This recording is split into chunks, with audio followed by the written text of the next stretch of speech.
Y'all know what's going on. It's time for another episode of Doing Time with Joe. I'm your host, Joe Baker, and welcome to the show, y'all. A lot of the stuff that happens in prison is about misdirection. One of my favorite movies, man, was John Travolta. He was in it, right? He was like trying to get him and Halle Berry, right? They had this hacker. He was hacking the computer. You know, they had him doing all this stuff so they can get this money. They can steal it and kill these terrorists, right? Steal the money from the CIA, the government, right? And they were like a shadow group on the outside of the government. And anyway, John Travolta had a body that he had put in the helicopter. When they shot the helicopter down, they found the body later on burnt up, and they thought they had killed the terrorists and all that. But he was gone, and he was telling, you know what I'm saying, the dude that was the computer hacker, he told him earlier in the show, he said, misdirection is what everything is about. Misdirection. And in the penitentiary, that happens as well. Misdirection. See, a lot of times when something is going on, it's not what you see, it's what you don't see that's telling the story. It's what you don't see that's telling the story. And see, this story here, this is about this dude that like to run his mouth, talk all this old crazy stuff, you know what I'm saying, to people. Dude named Bones, right? And Bones, he had that position though. He done a lot of time, put in a lot of work. You know what I'm saying? And people had a healthy dose of fear of him and all these different types of things. And he had an army behind him. He had an army behind him. Talking about you couldn't get to him, you know what I'm saying, without it being some consequences and repercussions. And a lot of time, that makes you arrogant. It makes you arrogant. You think you can do anything to anybody at any time. You think you can say anything to anybody at any time. Not taking into account that they're sitting over there in their room, in their little cells and on the yard or wherever they meet up at. They're setting, planning, plotting, and strategizing just like you are. Right? Don't get it twisted. There are two sides at least to every story. There are two sides at least to every confrontation. You got the op, and you got the individuals that are going against the ops. That's at the minimum. Unless you're fighting yourself. And even when you're fighting yourself, a house is divided. It's at least two. I hope y'all keeping up with me. But see, Bones was arrogant. Arrogant. Big mouth. Because he had earned it. He had put in work. He done ran people to the back. He ain't never laid nobody down. But that wasn't because he didn't try. That wasn't because he didn't try. He had tried several times and came close. And it's when you come close that scares people the most. Because that person continues to walk around with those scars. And I'm not talking about the scars that you can see. I'm talking about the ones that you can't see. See, they still walk around with that look in their eyes like they seen the afterlife and barely escaped it. That ever loving like blankness that they have in their eyes where it's like, this is real. You see that every time you see them, and every time you see them, you think of the person that did it to them, like Bones. And it'll make you scared of. See, somebody that you lay down, right, they're gone. You don't see them no more. And see, you remember what happened, but you kind of move beyond it because your memory fades from that person. Especially in here, you know, you have your nightmares, don't get me wrong, right? But after a while, you don't even remember the person's name. After a while, you be like, you remember that dude that got into it with Bones and all? That's how you talk. That's how you talk. So it affects you in a different way. But when that person survives that onslaught, when they survive that, and you see them every day, you're reminded and you remember it over and over fresh every time that you see the individual. You can't escape it. You can't get away from it. And you feel some kind of way about it. So that's what gave Bones a lot of his credibility. It made him almost like untouchable. 10 feet tall. At least that's what he thought anyway. But see, this particular day that I'm talking about, this day was a weird one. It was a weird one. Because it was involving a lot of smoke. See, what does smoke do? Smoke covers everything up, right? Just like the fog does. You know, you can't see through it if it's too thick. And smoke does the same thing. And then all of a sudden one day, everybody's smelling this smoke. It wasn't like, food burning or cigarettes. It was a different kind. It was like chemicals, real bitter. You could, like, if you smell it, you could taste it in the back of your throat. You know what I'm saying? And it just stayed there, it stuck. And it was up on the top tier. So when it's on the top tier, they say smoke rises to the top. Yeah, but when it rises to the top, it makes something drop down. It makes something drop down. And everybody was coming back from the chow hall when this was happening. And when this was happening, it was like, this is a fire. But see, in the penitentiary, it's not what you should pay attention to. Yeah, you would think it's a fire. Protect yourself. The fire drill is on. Get outside. Count the bodies. This and that. All of this thing, right? But see, you got to watch the individuals that you're around and read the energy that they're putting out, right? Read their faces. See what they're doing. See what they're talking about as best you can from a distance, because it means something. A fire in the penitentiary is not just a fire in a lot of cases. A fire in the penitentiary sometimes is like a loaded gun. Everybody's watching, looking around, trying to see who's who, what's what, and what's going on, and is anybody whispering, is anybody pointing, and all this and that, and everybody got their fist balled up and looking and watching and standing back to back, and everybody is on it. Everybody's on it. The tension is in the air. Somebody has set a mattress on fire. And see, the mattresses we got, like that old hard plastic, it's like green, and it's got this it's like cotton, but it's matted. It had gotten to the point because over the years, 100 people done used that mattress, and the mattress is matted, and it's real hard, and it's got wires in it sometimes, or whatever the case may be, or some kind of string, and when you burn it, it has a certain smell. It has a certain smell, and that's what this was. But see, this mattress had been set on fire. It had been set on fire. And the reason they use a mattress, because that matted stuff on this side, it creates so much smoke that it's hard to see, and it'll burn your eyes. It'll burn your eyes. You can't really see what's going on. And the officers can't see if you can't see what's going on. Their first thing is to get everybody out of the building.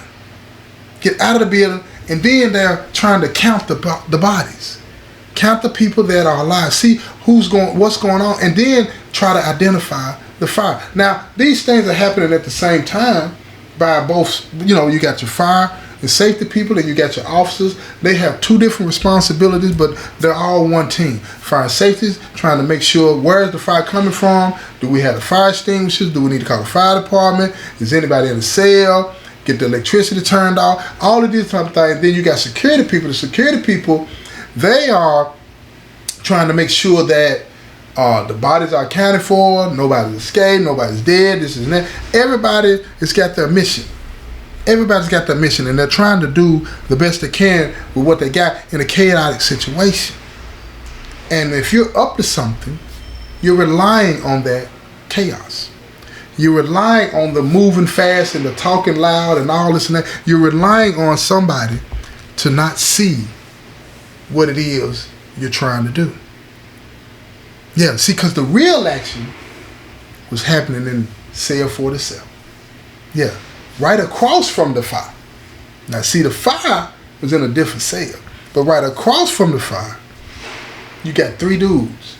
And they got these butchers. They had been working on them for weeks, making sure that they were straight, making sure that they were sharp, trying to make sure that everything is on point. They got broken fan blades, you understand what I'm saying? The belt buckles and all this and that, the metal belt buckles, they got them sharpened down, and the razors. Everything is set. And they were ready to roll.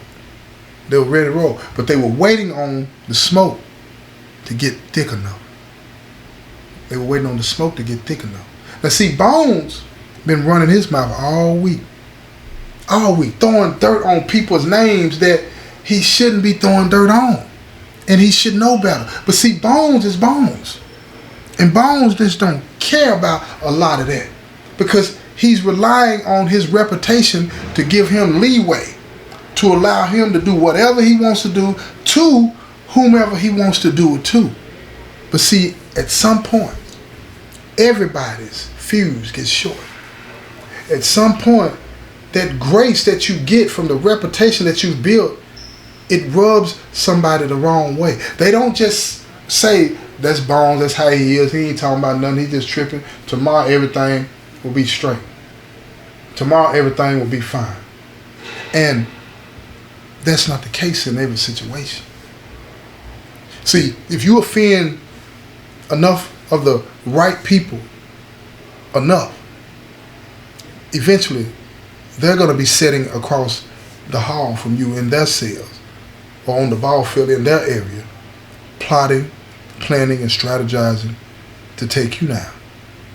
Yeah, Bones was the target this time, y'all. He thought his status made him untouchable. But listen, in prison, your ego don't shield you from steel, y'all. Not that hard, cold steel. Nah. Now, when that smoke started choking that hallway, where it got to the point to where, you know, in the building where it's like people are coughing, and you can feel it, everybody trying to get out back, by the time the police done pushed through all that, they were already in his cell. Dude and them in his cell doing the thing. Chopping at him. I'm talking about Bones is trying to get away. He grabs his mattress and he tries to get up under his bunk to shield himself from them, hoping that the smoke was going to get too thick for them to even be in there to see, because that smoke will burn your eyes and choke you out. You can't just stay in that environment like that for long. But he was willing to stay up under that bunk with that mattress covering over him. He just needed to stay on there long enough for them to leave, and then he would get out. He didn't consider that the smoke might choke him out. He didn't consider that. At all. But see, he couldn't get that far under the bunk. Because while he was under that bunk, guess what? His range of motion to be able to fight back was gone. So they can grab at his feet or they can grab at his hands, and then they can pull him, and nothing he could do. And that's what they did. They grabbed at his feet. He kicked and he kicked and he kicked. But once they had a hold to him, it was too late. They had bandanas wrapped around their face with water on it and all this and that, and they had, you know, the lokes on and all this and that, but their eyes were still watering, and they were coughing the whole time while they were poking him and cutting at him. And every time they cut him, you know, the guy, the one that was holding his jeans while he was pulling them out, he trying to get another grip, and every time he would let go, Bones would try to crawl his way back up under there, right? And now he's sweating. Now the blood is starting to mix with the sweat, and it's making the floor slippery, and he can't get up under that bunk. And the guys that were in there to get him, they were slipping and falling and coughing. It was a mess. But here's the thing. They were able to complete what it was they wanted to complete.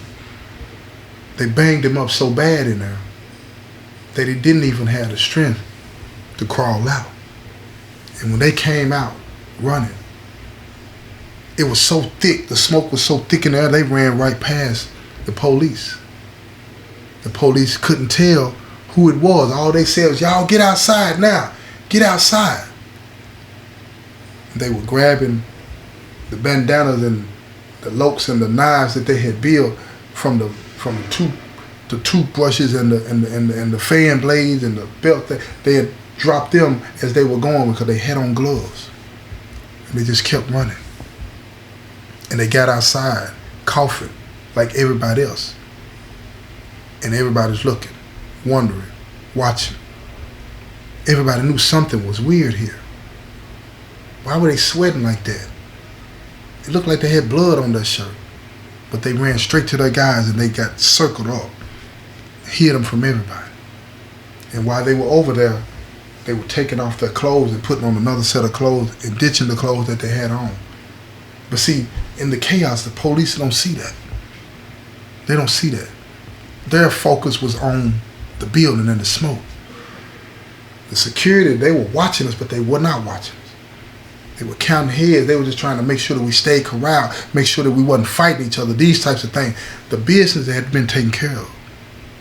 And now the COs are inside. They're inside of the cell block, trying to do their things. And they walked in cell 47, because they go cell to cell to check. And when they walked in cell 47, they noticed that there was a lot of blood on the floor. And they're looking to see, the blood leads right to the bunk and under the bunk. So one of the officers, he's got the mask on, you know, the oxygen thing. He looks down under the bunk and he sees a body. He sees a body. So the guard grabbed him and pulled him out. Pulled him out. And when he pulled him out, the guard slipped and fell in the blood. So he gets up and he drags him out, and he got him by his ankle, but he's not saying anything. He wasn't screaming or nothing. He's just looking straight up at the ceiling, like he was looking down on himself, looking up on himself, right? And they pulled him on out. And they called the code and said they needed medical in the building, because the medical people run to the scene too in case something happens, right? So they run in there, the nurses. They got the gurney, they check his pulse, they put him up on the gurney, they wheel him out. When they wheeled him out, we see him. Everybody looking like, dang, that's Bones. What happened to him? Immediately we know what happened. Now, the police, they don't, because the smoke hid everything from them. The smoke hid everything from them. They don't even know the time of death or anything at this point. They don't know what happened. They don't know what happened. But it was reported on the news, right? And they called it an isolated incident. Isolated, it got maybe 15 seconds on the news. But we all knew that it wasn't an isolated incident. It wasn't a random thing. This was a disguised hit. Yeah, a disguised hit. The smoke hid it all from the police. Now the smoke is what they use. But see, what set it off is what should interest everybody. Like I say, Bones was talking crazy to a lot of people. And he was talking crazy to some of his own. Oh yeah. See, because I know you wondering, how could they get to him if he got, you know, he got his own army, he's affiliated and all this and that, right? Well, see, a lot of times, you got people doing things that they don't want to be known as doing, because it will send the wrong message to the ones that's going to be left behind. So you enlist the help of another group, the other side. We call them the ops. We enlisted the help of people in several occasions that we had going on. So this wasn't uncommon. And this is what they did. Because they didn't want to send the wrong message. It's not a hard thing to do. They wanted to send the message to Bones, not to the organization, but to Bones. Watch your mouth. And if you want to know how this continues to play out, you're going to have to tune in to the next episode, y'all. This has been another episode of Doing Time with Joe. I'm your host, Joe Baker, and I say peace, y'all.